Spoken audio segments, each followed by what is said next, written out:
Joining me now, Florida Senator Marco Rubio. So demands, drugs, destruction. That's even death, Senator. That's what these Biden border crossers are bringing into the country. Well, it's an example of why it's never a good idea to allow 9 to 10 million people to come into your country illegally.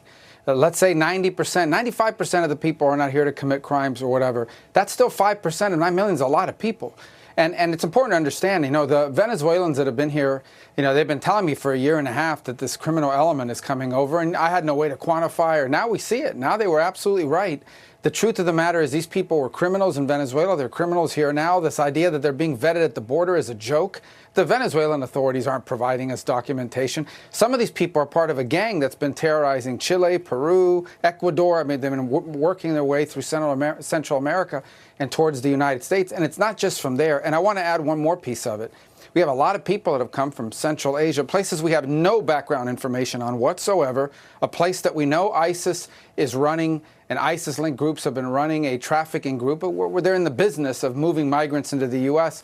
Why would we not think that they would use that exact same business of moving migrants to move terrorists? So I think we have to assume as well, and I think it's built on a lot of common sense, that in addition to criminals, there are people in this country who have links to terrorism and have the intent of committing terrorist acts at some point in the future. It's an incredibly dangerous situation that Biden and Kamala Harris and this administration have allowed to happen over the last 3.5 years. But they're floating an executive order, Senator. Perhaps you didn't see this, that will supposedly, after saying he didn't have any power to do so, supposedly crack down on the asylum scam. So will voters look at that and say, yeah, better late than never?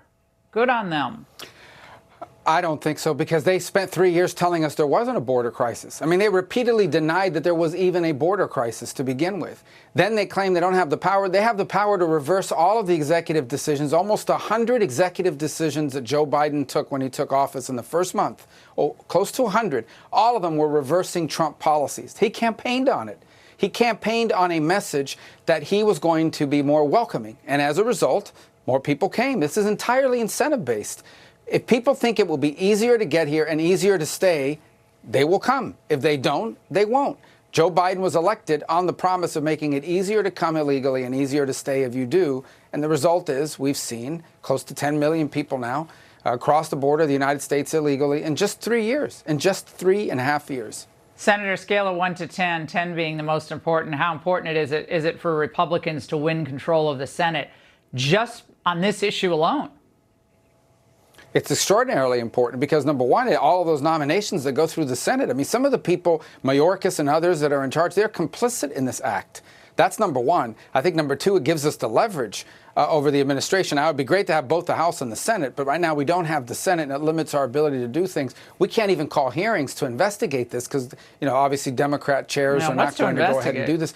Yeah, it's kind of obvious. Well, I mean, what's happening. I think it'd be great to stop all funding of the administration until we get control of our country. I mean, we got to stop funding their pet projects. I think it would be great to subpoena some of the internal communications and have those produced so we can actually see how there was collusion involved in making this happen. They knew what they are doing. This is by design.